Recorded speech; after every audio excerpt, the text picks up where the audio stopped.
Okay. If you clicked on this video, you're probably curious about the political situation in Florida. And I'm going to try to at least break down some of the electoral changes, in terms of party registration and then what effect that has had on the elections over the last 8 years. Um, so I guess a little bit of background first. Florida used to be a purple state. And by purple, I mean it was, you know, pretty close on the margins. It could go Republican or Democrat in any year. I mean, in 2000, it narrowly went to Bush. In 2008 and 2012, it went to Barack Obama. And of course, 2016, 2020 went to Donald Trump. Uh, there hasn't been a Democratic governor in Florida since, I believe, 1998 when Jeb Bush won. Uh, there hasn't been a Democratic U.S. senator since 2018 when Bill Nelson was defeated by former Governor Rick Scott. Of course, that election we'll talk about, but that was also a very narrow election. Anyways, this the purple nature of this state changed after 2020. The margins grew significantly larger. I believe Trump actually expanded his win in the state of Florida in 2020, and the gubernatorial and Senate elections in 2022 were even greater.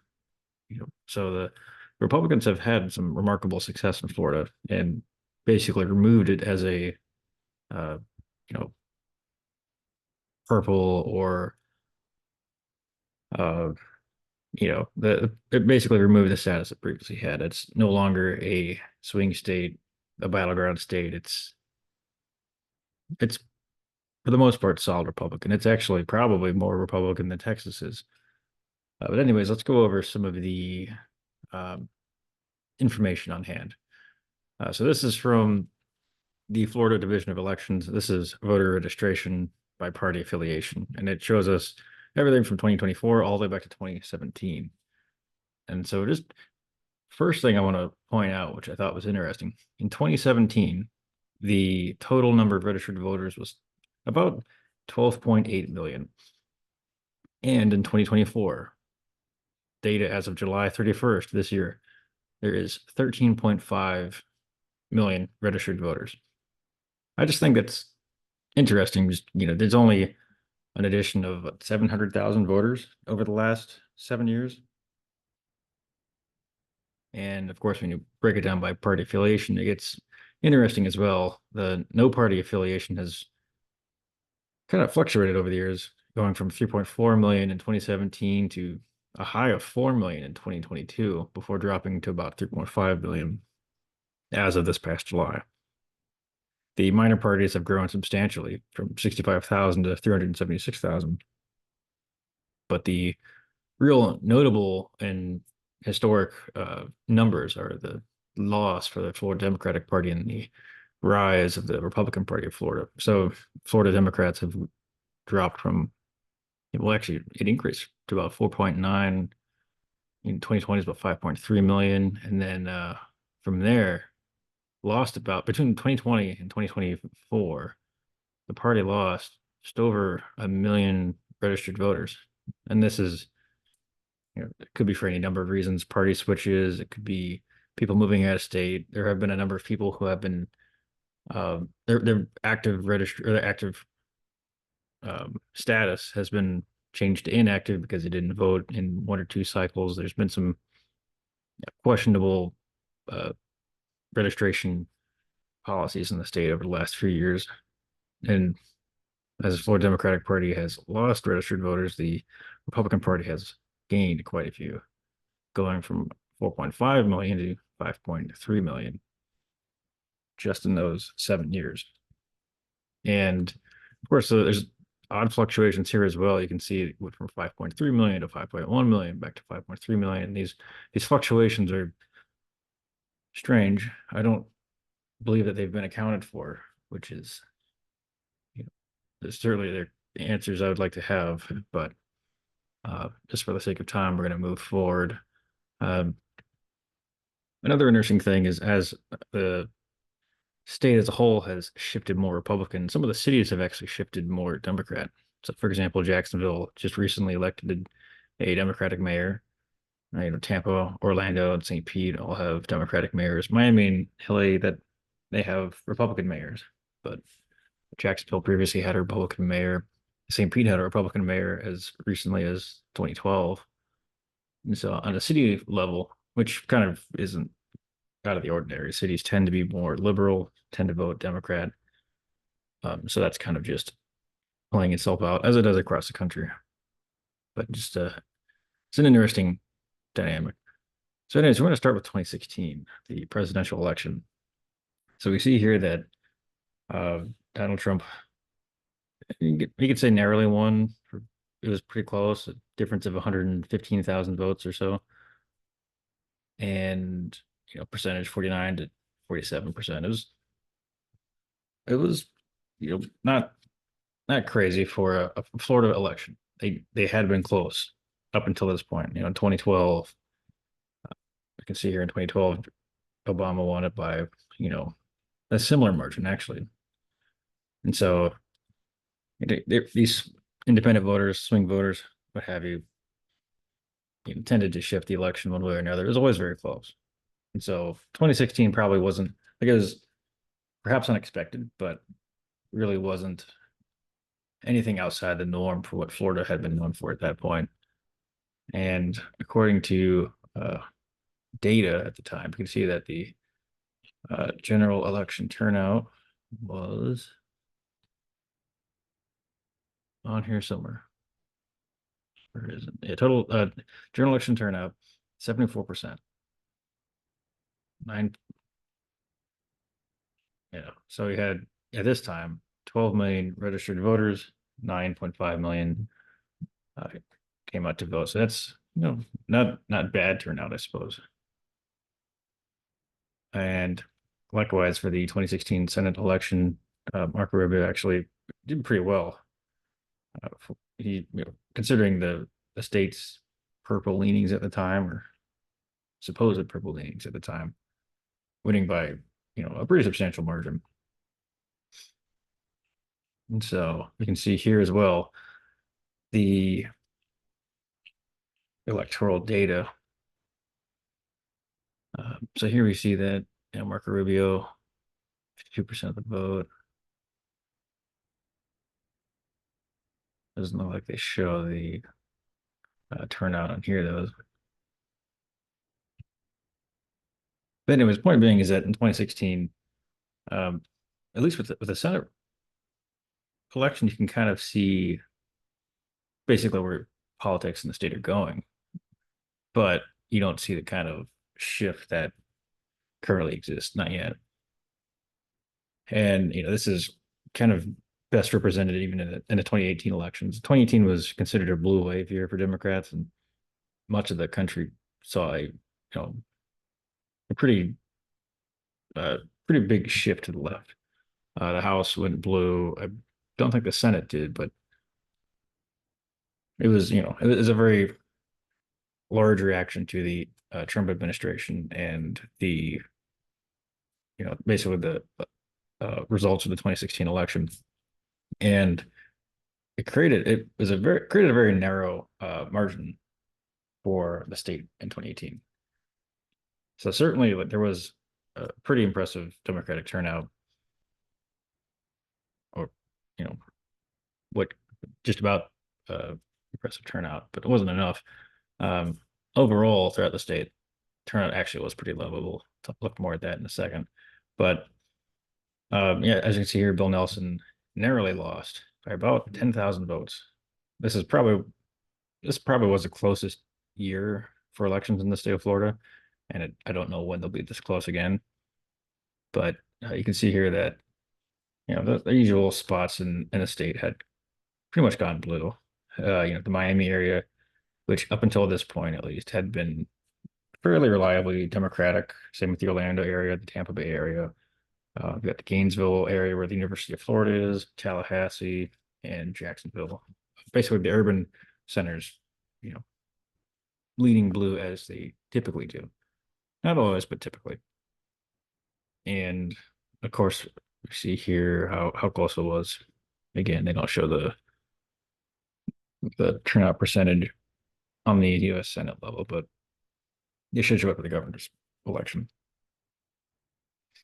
So we see here that the race for governor actually wasn't as close as for senator. Like I think technically Rick Scott outperformed Ron DeSantis by about 20,000 votes or so. And so yeah, DeSantis here wins by just 30,000 votes. I mean, it's not even a full half of a percentage point. So it's a very close election, as I mentioned. 2018, very narrow margins for victory for the Republicans, but victories nonetheless. And we see here, um, yeah, they don't have turnout here either, but you can see here basically the breakdown of the election data.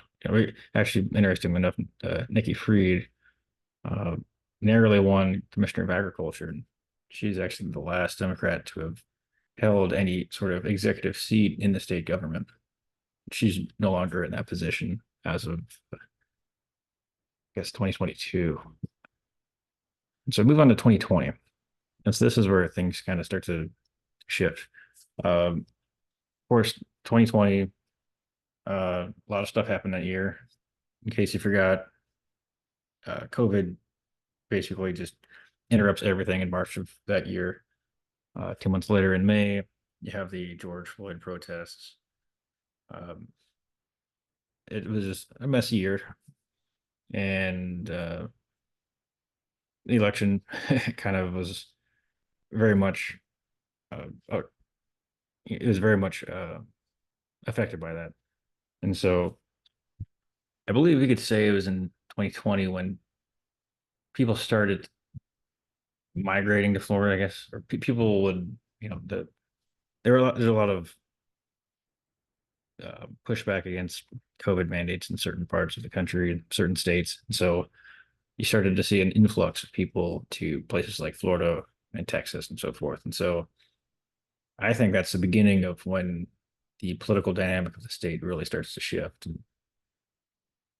And we'll get to more of that in a second. But we just, we see here that Trump actually expanded his vote count by a few 100,000 votes. It's, you know, still substantial, but not, nothing too crazy yet. It's a victory by about 4 or 5 points. And just for information, this is a population density per square mile, and this is using data from the 2020 U.S. Census. So this won't really show necessarily the migration of since 2021, but it's still it's still helpful because you can see the population cores across the state. Starting over here, you see there's Tallahassee. The little blip there is Gainesville. Got Jacksonville, Orlando metro area, Tampa Bay area, which includes Tampa and St. Pete, Sarasota, Bradenton. I think that's Fort Myers. I could be wrong on that. And then of course Miami, Fort Lauderdale, that whole megalopolis or whatever you want to call it. So these are the population cores in the state.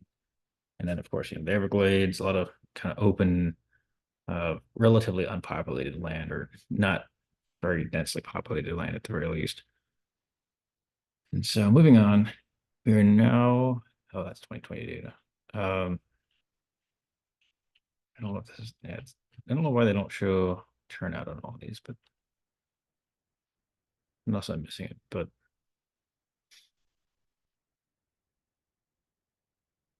oh, here we go. 2020 election data turnout, 77% turnout. 14 million registered voters, 11 million showed up to vote.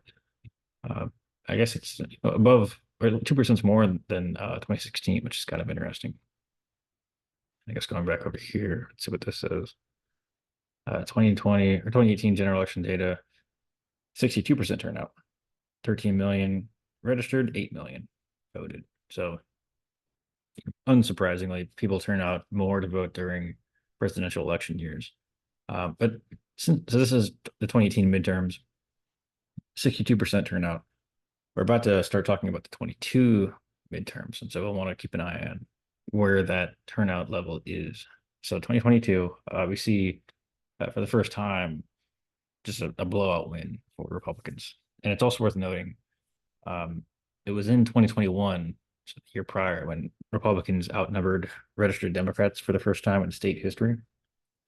So, going back to that migration I talked about in the wake of the COVID mandates, some political analysts say that Florida essentially became a Republican sink. So a lot of, like-minded conservative voters moved to the state, to basically, um, because their ideals matched with the policies set forth by the governor at the time.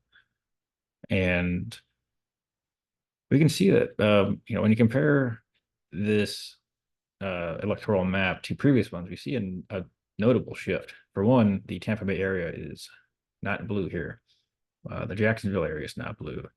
Um, the Miami Fort Lauderdale area is significantly more red than it previously. Just for reference, this is 2020, and then 2022. So this is very significant. And um, when you look at data showing where a lot of these newer registered Republicans are, it kind of correlates with this outcome, and so it's very interesting. But anyways, so as I mentioned before, DeSantis won by about 30,000 votes in 2018, wins by about 1.5 million votes in 2022. So this is substantial.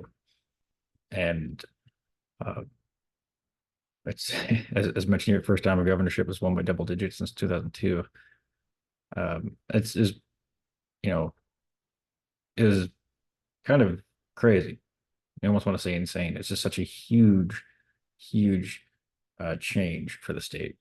And I don't know if anyone expected such a large difference in vote shares and uh, so forth. But anyways, let's go over here. We can see the turnout. So here, this is what's interesting. So 14 million registered voters, 7 million show up. Turnout is 53%. So comparing this to the 2018 data, we see that 7.7 million people turned out to vote in 2022, 8.3 million turned out to vote in 2018. So there was a huge drop off in voter turnout.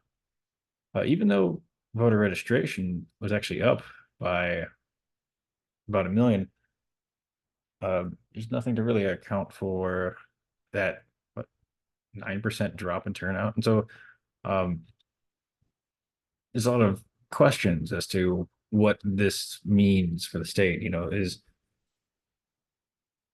should we believe that the state has in fact turned so much reliably red, or is the truth a little bit more purple to uh, put a pun on it? Uh, for example, it could be that this was actually Charlie Crist's second time running for governor. He was a former Republican himself, and there's some people that were just not very, you know, inspired by him, I guess. And it could be that just kind of doomed the turnout. There wasn't enough excitement or energy behind him, and then that also had a sort of down ballot effect because we could see here Marco Rubio uh, beating Val Demings by about 1.2 million votes. And interesting that in this election, DeSantis actually outperformed Marco Rubio, he's historically done pretty well with his reelection. So I don't think anyone ever thought he would lose, but I don't know that anyone ever thought that they'd win by this much. And so that's kind of the real question here. But same with the map here, you can see that many parts of the state were majority, I guess, at least in terms of county elections, voting more in favor of Republicans. And so it's very interesting to see that sort of that change. When we go back and forth over all these different, all this different data, you're seeing Well, there's a lot of questions as to what we're seeing. Are we seeing just a dip in Democratic turnout, or is this indicative of basically a new trend for the state? And it's hard to say. Looking back at the voter registration in 2024, we can see Republicans outnumber Democrats by, over 1 million votes or about 1 million votes. However, they have this no party affiliation group that is very large themselves. I mean, they very much could decide these elections, and looking back at 2022 and prior, let's see, 2022, there were 5.3 million registered Republicans, 4.9 registered Democrats. And we can see here that, a lot of Democrats stayed home. If every single Democrat had turned out, if every single registered Democrat had uh, turned out to vote for Val Demings, she could have beaten Marco Rubio. But for some reason, 2022, out of 4.9 million registered Democrats, 1.7 stayed home, 1.7 million stayed home. And even with Republicans, 4.4 compared to that's almost 900,000 Republicans who stayed home.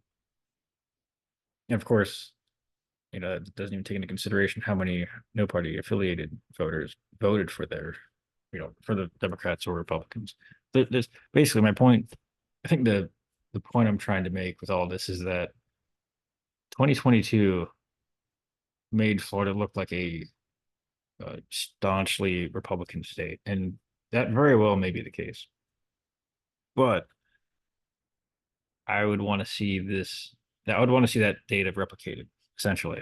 So we're going to want to see the electoral data for 2024 for the presidential election that's coming up, and we're going to want to see the data for the future elections. There'll be another gubernatorial election in 2026, and so we're going to want to see, just you know, how close will that be? Ron DeSantis is term limited. He won't be running for re-election, so it'll be two brand new candidates. Who will they be? Will the Republican candidate be, somebody that's endorsed by Trump or possibly not? How effective will that be on the overall election? Outside of Florida, at least, a lot of Trump-backed candidates tend not to win general elections.